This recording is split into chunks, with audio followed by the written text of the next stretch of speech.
right, so now it's time to do our monster decisions for the running backs. Yep. Who we playing, who we not playing this week. Got quite a few to run through. Yes, we do. First on the list, we got Leonard Fournette. Yeah. Do you play Leonard Fournette? Past 2 weeks have been good. First 3 weeks were not good. Difference is snap percentage. Way up past 2 weeks. Rushing utilization, way up the past 2 weeks. He's honestly been seeing good passing work the entire season, like very good passing work considering. Yeah. He's seen 24 targets in 5 games, 19 receptions. That's very good. Against Philly, I think you play him. I do. Seems like he's definitely taken over this running back group. Ronald Jones is seeing nothing in this offense at all. Giovanni Bernard takes a couple plays here and there, but Fournette looks good. The efficiency has been good. I think you just play him. Yeah, no, I definitely have to agree. I mean, it's a low-end RB2, but you play him. Yeah, no, I definitely have to agree. If I'm playing a running back on this team, I'm playing Fournette. Yeah, 100%. There's no one else I'm even looking at. As crazy as that sounds, but Philadelphia, I mean, their defense hasn't been terrible. But it's really not been great. It's not been great. No, I mean, they're one of the worst rushing defenses in the league right now. I think Hubbard, they're 30th. Hubbard last week had a good game against them. Yeah, so I mean, it's a really good matchup for Leonard Fournette. And even though there's a lot of passing in this offense, he's getting passing work. Yeah, they just don't run the ball a lot. I think they've run the ball the third least amount of times and are like they've thrown the ball the most amount of times or something like that. But he is seeing like all of it. So. Yeah, and that's the difference is like if he was just the running back, kind of like who's it? Like Damian Harris, where like Damian Harris is just the running back. He's not getting receptions.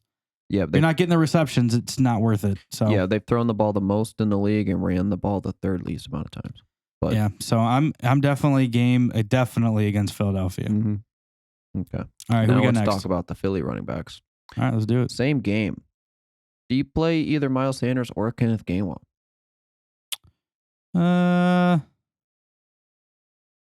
Why? Sorry, dude. All my tabs are starting to delete on me. Yeah, you're good. Too many tabs open. So I'm actually starting to grow more on Kenneth Gainwell. Yeah. Sanders has been more consistent, but it's been really bad. But he's been consistently really bad.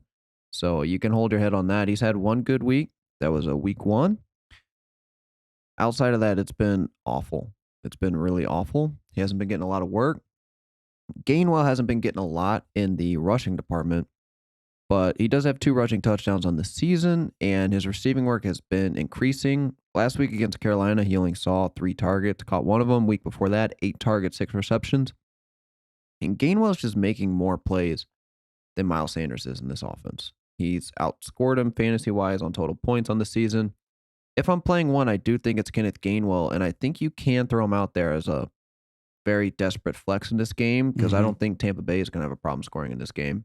Right. And I think Kenneth Gainwell can make some plays in the passing game because right now, outside of Devonta Smith, who's making plays in the passing game? Right. They're throwing the ball way too much to Zach Ertz, to be honest. Like, way too much. Dallas Goedert had a really bad drop last week.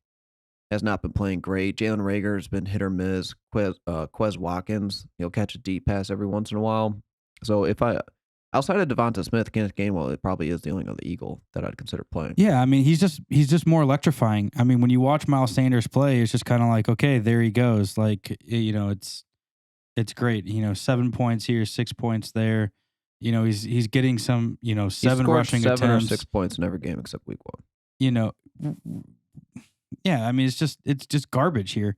Like, he's not even hitting 100 rushing attempts or 100 rushing yards.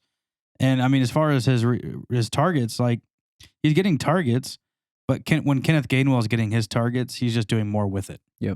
And I think this is another one of those teams, though, where they have electrifying players like a Kenneth Gainwell, where I just don't think they're utilizing him enough. His snap percentages are around 30% per game. Myles Sanders is above 60. Right. So that should definitely start evening out. Yeah. I think when we look back, at the end of the season, I honestly do think Kenneth Gainwell will finish higher than Myles Sanders. Because he's definitely not just between the tackles a great running back, but he can get to the edge at times. Like he's never going to be a guy who sees more than at most 10 carries a game. Like 10 carries a game is his max. Right. But you factor in the receiving work.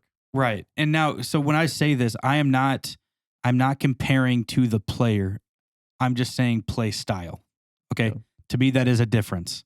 All right. So I'm not saying he's going to be this guy. I'm just saying he's going to play like it. It's kind of like Alvin Kamara. Okay. Alvin Kamara is going to get 10 rushing attempts a game and probably 10 passes. Yeah. Do you disagree though? You do? Okay. Because I feel like Kamara's an incredible between the tackles runner. But that's why I didn't say it's the same person. I just said play style. Okay. Play style. Okay. True. He's a way better running back. But I just mean like, he's probably going to get more. He's always going to probably finish the game with more receptions. He's going to lean on the receiving work. That's where the bulk of his points let's go old school, like Darren Sproles. Okay, that's probably same team. Also an Eagle. Yeah, there we go. Better comp. I apologize. So Darren Sproles, you're going to get more receptions out of him than you're going to get straight tackles. Like a Naeem Hines or guys like that. Okay, fair. That's fair. I was just thinking more big, but it's what good. I do. Yeah, I'm sitting Myles Sanders. I'm not playing him. Honestly, I don't know if I'm playing. If Myles Sanders was on the waiver wire right now in your 12-team league, would you pick him up? I'd stash him. Okay. There's no point to not stash him, but I ain't playing him. Yeah, I agree with that. If I'm playing anything, I'm playing Kenneth Gainwell as a desperate flex. Yeah, I mean, it's a desperate flex, but I'm willing to throw him out there. Yeah, especially with all the injuries that have been coming down, like it wouldn't be a bad pickup. Oh, yeah, but I'm playing Gainwell over Sanders. Okay, next guy. Caleb's boy. Yeah, this boy, man. This is Caleb's boy. Well, first off, he's not my boy, but I do like him. I've been what's the word I want to use? Advocating for him for a while, and he's starting to piss me off. But he just scored 27 points. Yeah, bro. It's Myles Gaskin. He just scored 27 points. Well, that's what he can do if you give him the work. No, I'm saying don't play him. So, I don't know. I would still play him this week. Past 2 weeks, he's seen 7 rushing attempts for 28 yards, but he saw 10 targets last week, caught all 10 of those for 74 yards and 2 receiving touchdowns. Yep. You take out last week, he scored around less than 30 points in those 4 games. One of those games, he scored 0.3 points. 2 rushing attempts that was last week. For 3 yards against Indy. No receiving work, nothing. He was on the field for 23% of snaps. Even when he's on the field more, they're just not giving him the ball enough. And those are his only 2 touchdowns he has on the season. Yeah, I think that's the more thing that I'm concerned with is just he's not finding the end zone. When they get down to the goal line, they take him out, put in Malcolm Brown. Well, even because week 1, 5 targets, 5 receptions. Week 2, 5 targets, 4 receptions. Week 3, 6 targets, 3 receptions. Even on those games where he's seeing the targets and he's catching them, he's not getting the receiving yards with them. Right. Yeah. On those receptions, he's 27, 21, and 9. Yeah. Those are his yards. So, I mean, it's not good. I agree. Until yes, this they week. should give him the ball more. I don't think they are. Let's just stop this. Let's just do this. If you look at this team, okay, you got Ahmed, Gaskins, and Brown. Who are you starting? None of them. No, I'm just meant like if you're the football team. Oh, yeah, I'm Gaskin. Gaskin, 100%. That's all I'm saying. Yeah. So then that should also then translate to you giving him the freaking ball. So but that's like the biggest fallacy in football. It just annoys me, man. Coaches making logical decisions. God, they just seem like they just don't like doing that most of the time. Come on, Brian. That's I mean, I would 100% be willing to bet last week against Tampa Bay will be Myles Gaskin's best game of the entire season by far. I mean, I'm not against 27 that. Yeah, points is a very I don't good see game. him scoring 2 touchdowns again. No, not in the same game. No. If what I think is going to happen though, I think he will still have a fine game. But if I'm looking at it's a flex play, I look at him as a flex in Jacksonville. I'd play him over Kenneth Gainwell. Low end flex. Yeah, I would play him. I'd play him with Kenneth Gainwell. Yeah, I would play him week. ahead of Kenneth Gainwell. But they're in the same territory, to be honest. Yeah, they're getting very, very close. Okay. Let's talk about the Bears running backs. Montgomery's still going to be out. Yep. Damian Williams, man, came in look good. Yeah, it's not a great matchup. It's against Green Bay, but lo and behold, they take out David Montgomery, and they just don't stop rushing the ball. Damien Williams had 16 rushing attempts. Khalil Herbert had 18 rushing attempts in this game. Both of their efficiencies, I mean, they were almost identical. Like, they both pretty much saw the same amount of rushing attempts, same amount of yardage. Damien Williams was able to get in the end zone. Khalil Herbert was not. The only real difference is Damien Williams was the only one who saw the receiving work. 3 targets, 2 receptions for 20 yards, which is nothing, but it's more than nothing. That's not surprising, though, with a rookie, running back. I'm definitely starting Damien Williams. Damien Williams is a low-end RB2 in this game, and I'm not going to play Khalil Herbert. But you can throw Damien Williams out there. No, but I do like Damien Williams. I'm not even saying Khalil Herbert's going to be a stash play because Montgomery's not going to be stash him. Oh, Dynasty, you should already have him. Leagues, no. In Dynasty, he should already be rostered. Yep. So you're probably not going to be able to grab him. Herbert did not look bad in this game at all. No, but as soon as Montgomery comes back, they're going to use Montgomery the way that they were utilizing him. As soon as it's not going to be back, both of these guys are irrelevant. Yeah. So the only relevant player right now is going to be Damien Williams. I'm not saying Khalil Herbert might not outplay him this week. I think it's going to be hit and miss, but I'm taking my shot with Damien. I'm not expecting much out of either of them just because they're playing Green Bay and this offense is anemic. Yeah. Well, I mean, what's so frustrating, though, is like, you're right, dude. How many, like, they got to be close to Tampa, or the opposite of Tampa, I guess I should say. They got to be close to leading the league in rushing attempts. Because even when David Montgomery was in this lineup, they kept running the ball. Hold on. They're 7th. Okay. Well, I still felt like they would be higher. Yep. Because, like. And they are second last in pass attempts. Yeah. Well, it's because they're not letting Justin do his thing. But. Yep, Damien Williams for me. But I do like, I know we talked about this after the draft because we were both shocked that Khalil Herbert fell as far as he did. A lot of people did not think very highly of Khalil Herbert. We both loved Khalil Herbert coming out. And I wouldn't say love, but getting drafted in the 6th we really round, liked I thought he was him. above that. Yeah. Oh, yeah, we both thought he was going like 4th. Yep. So he dropped 2 rounds for us. And so, just keep an eye on him because I think he will be definitely someone to watch in the future. Yep. Okay, next running back, Devonta Booker. With Saquon being out, he's 100% going to be the guy. He's probably going to see he's going to be on the field by far, pretty close to most of the game for this Giants team against the Rams. It's against the Rams. We don't know if Daniel Jones is going to be there with the concussion that's up in the air. Kenny Golladay is going to be gone. There's not going to be much there. But last week, efficiency-wise, was not good at all. But he got in the end zone twice. He had 16 rushing attempts, 4 targets. You can throw him out there as a flex play, a volume flex play, if you need to fill a spot. I wouldn't expect much, but he will be the guy there. Yeah, I mean, I think that he'll be fine he's not this week. I mean, he's not a new player. He's been around the block. We've played him before. When he was in Denver, we've played him in spots. When he was in the Raiders, we played him in spots when we needed to, and he's been able to produce. He's not a very good running back, but you give him the volume. He's serviceable. Yes, and he can catch the ball. But I'm not going to play a serviceable running back this week against the Rams defense. I'm just not. So he will not be rostered, or he will not be on anybody. If Daniel Jones gets back out there, I'd feel a lot better about it. I'd be willing to play him over like Kenneth Gainwell. I definitely agree. Williams. But if Daniel Jones is not out there, then yeah. Yeah, if Mike Glennon is quarterbacking this team, I am not playing anybody on this team. Okay. I don't hate the take. Yep. Okay. Chuba Hubbard, if CMC is not out there, he's playing Minnesota. You play him. Yes. You play him. He's coming off a very good game. 24 rushing attempts for 101 yards against Philly. 6 targets, 5 receptions for 33 yards. Didn't get in the end zone. I had 16 points. You play him if CMC is not there. Yeah, he's another one of these guys that kind of went a little later. Well, yeah, you just can't really forget what happened. Like, what did happen his senior year? Yeah, just no one knows.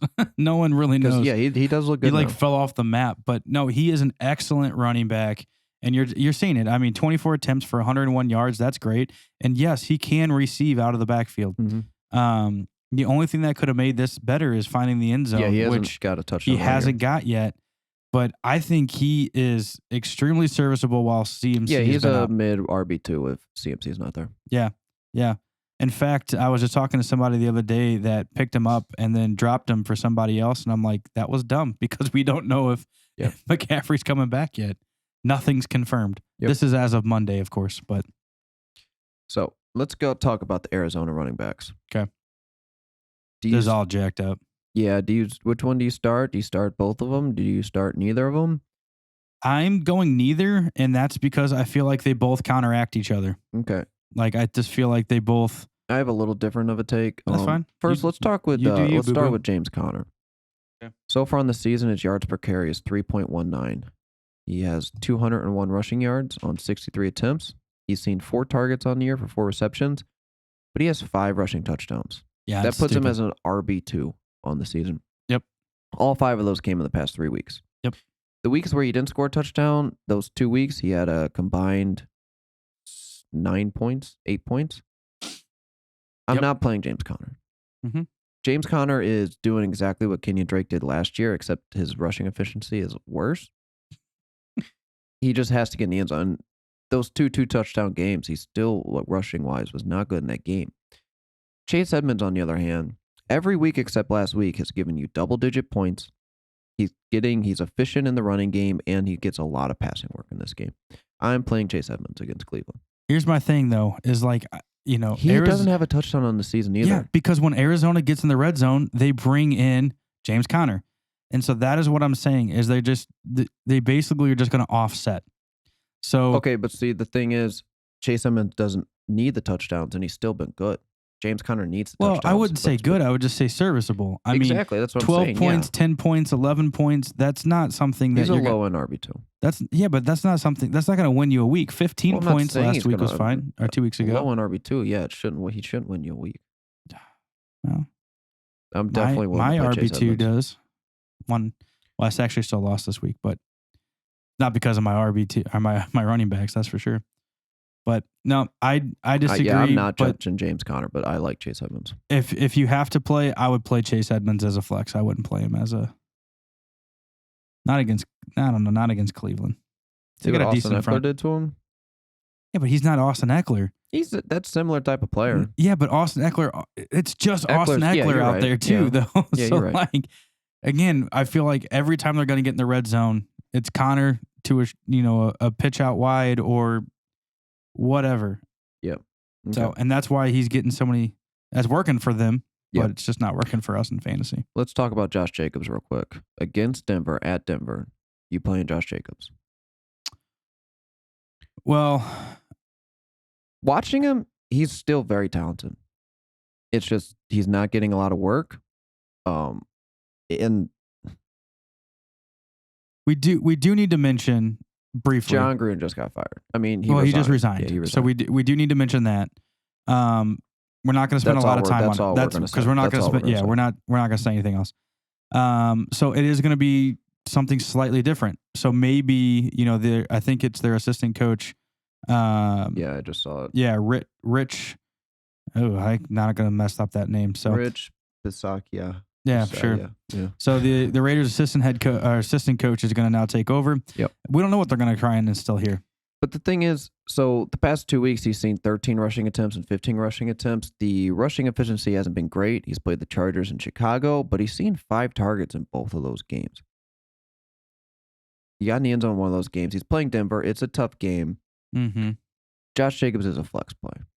Yeah, it makes me nervous. I'll play him as a flex play. If you watch that game, the first drive against Chicago, Josh Jacobs looked really good. He was breaking off some runs. But then the Chicago defense just clamped down the rest of the game. Mm-hmm. So Josh Jacobs is still very talented. He just needs to get the ball. Yeah. Okay. Denver running backs. Same game. Melvin Gordon, Devontae Williams. Who you playing? Well, I like Devontae Williams better in the long run. And I feel like each week he's gotten better. He outperformed him last week. He's seen more receiving work than him. His rushing efficiency has been better. If I'm picking one, I'll go Devontae Williams, flex play, Melvin Gordon. I think they're both flex plays, though, because I don't know which one of them is going to get in the end zone. Yeah. Yeah, I would definitely play Williams over Gordon, but obviously most of you probably don't have both of these on your team. And if you do, that's really stupid. Not. Yeah. So get rid of one and keep Williams. But both flex plays for me. But I think moving forward, Javonte Williams is going to take over this team. Yeah. Okay. Last running back to talk about. Darrell Williams now with Clyde Edwards-Helaire out. How confident are you in Darrell Williams? I'm confident that he's going to be fine. Yes. I don't know how confident I am in the Chiefs actually giving him a ball. Well, see, now it's like, who else do they got? McKinnon and... Well, but I mean, who else they got? They've got all the wide receivers. So that's where, like, even Clyde's not having a great season because they're just passing the ball too much. Couple weeks. He's been fine. I feel confident enough in Darrell Williams to play him as a low end RB2, high flex play. He's going to see everything. You're not going to have to worry about anyone vulturing the touchdowns because he's done. He has 2 rushing touchdowns on this season. He's gotten some from Clyde. He's capable in the passing game. Last week against Buffalo, he was able to see 5 targets, caught 3 of them. Darrell Williams is definitely a startable player this week. Yeah, I mean, Clyde's only had, 6, 7, 8, 9, 10 targets on the season. So it's basically, unless he's getting in the end zone. 10 targets on the season. Yeah, so unless he's getting in the end zone, it's just not going to be a good week. So,